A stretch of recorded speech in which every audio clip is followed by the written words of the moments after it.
The moment I stepped into the courtroom, I heard it, a quiet laugh. Not loud enough for most people to notice, but I knew that sound anywhere. My mother. She was sitting behind the defense table beside my father. The moment she saw me walk through the door, she leaned slightly toward him and whispered something. Your one click can keep these stories alive. Subscribe, because every voice deserves to be heard. Don't miss out on the journey. Subscribe and let's grow, laugh, and learn together. My father didn't laugh. He simply shook his head slowly. Disappointment, that expression, had followed me most of my life. The courtroom itself was quiet and formal, filled with dark wooden benches and the soft rustling of papers as lawyers prepared their files. Several people turned to look at me as I walked toward the witness area. Some were curious. Some looked confused. But my parents looked certain that whatever was about to happen wouldn't go in my favor. The case had been going on for months. My father was being sued, not by a stranger, not by a company, by me. And to my parents, that was the most ridiculous part. Imagine suing your own family, my mother had told relatives several times. She had made sure everyone knew how ungrateful I supposedly was. But they never told the full story. 5 years ago, my father asked me to help him expand his construction business. At the time, I had just finished law school and was working at a mid-sized legal firm. You understand contracts better than anyone, he told me. Come help the company grow. I believed him. I joined the business as legal advisor. But over time, my responsibilities grew far beyond that. Negotiations, investments, major deals. Eventually, I helped secure the largest project the company had ever taken on, a massive commercial complex worth tens of millions. But when the profits started coming in, my father suddenly changed his mind about something, my ownership stake. When I joined, he promised me 15% of the company. It was written into a signed agreement, but when I asked about it after the project succeeded, he waved it off. Your family, he said, you don't need paperwork for that. At first, I thought he was joking. He wasn't. Weeks later, he told the board that my agreement had never been finalized. My share vanished. Just like that. When I confronted him privately, he gave me the same cold look he had in the courtroom today. You should be grateful you have a job, he said. My mother supported him completely. Family doesn't fight over money, she told me, but they had no problem taking mine. Eventually, I left the company, and then I filed the lawsuit. My father called it betrayal. My mother called it embarrassment. Relatives stopped talking to me. According to them, I was destroying the family's reputation. But today was the final hearing, and as I walked toward the witness stand, my parents looked completely relaxed. My mother leaned back confidently. My father crossed his arms. They believed something very simple, that I didn't stand a chance against their expensive legal team. The judge entered the courtroom, and everyone stood. Be seated, she said. Papers shuffled as the hearing resumed. My father's attorney spoke first, confidently presenting their argument that the agreement giving me 15% ownership had never been properly executed.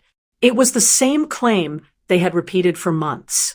My mother nodded along proudly. My father barely looked at me. Finally, the judge turned toward my lawyer. Do you have anything further to present? She asked. My attorney stood calmly. Yes, Your Honor. Then he looked directly at me. And we would like to call our final witness. The judge raised an eyebrow. Who? My lawyer spoke clearly. The person who drafted the original ownership contract. My father chuckled quietly. My mother smirked again, because they both believed something very simple. That witness was supposed to be on their side. My father leaned back in his chair confidently. Perfect, he muttered to his lawyer. My mother crossed her arms with a satisfied smile. They clearly believed this witness would destroy my case. The judge nodded toward the courtroom door. "Call the witness." The bailiff stepped forward and opened it. A man in a dark suit walked inside, carrying a thin leather briefcase. My father's lawyer smiled immediately when he saw him. "Mr. Langford," he said warmly, "good to see you again." Mr. Langford was the corporate attorney who had worked with my father's company for years. He had drafted dozens of their contracts, including mine, which was exactly why my parents looked so relaxed. My father even gave him a friendly nod as he passed the defense table. But when Mr. Langford reached the witness stand, something unexpected happened. He didn't look toward my father. He looked at me. Then he gave a small, respectful nod. My father frowned slightly. The oath was administered, and Mr. Langford sat down. My attorney approached calmly. "Mr. Langford, did you draft the contract offering my client 15% ownership in the company?" "Yes," he said clearly. My father's lawyer immediately stood. "Objection. The document in question was never finalized." The judge raised a hand. "Let him answer." My attorney continued. "Was the contract signed?" Mr. Langford opened his briefcase and removed a folder. "Yes," he replied. The courtroom grew quieter. He placed a document on the stand. It was signed by both parties. My father suddenly leaned forward. "That's not possible," he said under his breath. My mother's confident smile disappeared. My attorney stepped closer.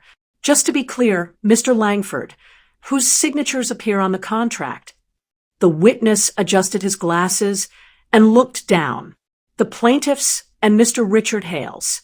"My father." A murmur spread across the courtroom. My father's lawyer quickly stood again. "That document must be incomplete." Mr. Langford shook his head calmly. "No, I personally supervised the signing." My father's face had gone pale now. My attorney nodded once more. "One last question." He paused for a moment. "After the contract was signed, where was the original copy stored?" Mr. Langford answered without hesitation. "In the company's secure legal archive." My lawyer turned slowly toward the judge. "Your Honor, we have already obtained that archive record."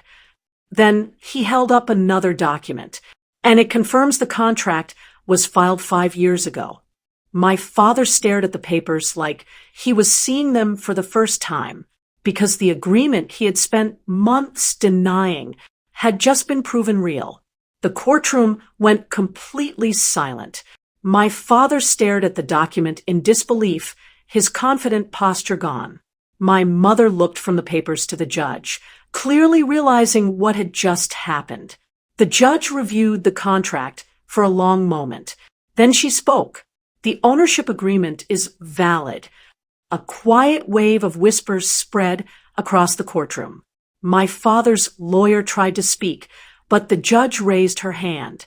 "The plaintiff is legally entitled to 15% of the company and all associated profits from the project in question." My father lowered his head slowly. My mother no longer looked amused. I stood calmly beside my lawyer. The same parents who laughed when I walked in were now watching the court confirm something they never expected, that the son they dismissed had just legally become one of the largest owners of the company they tried to take from him.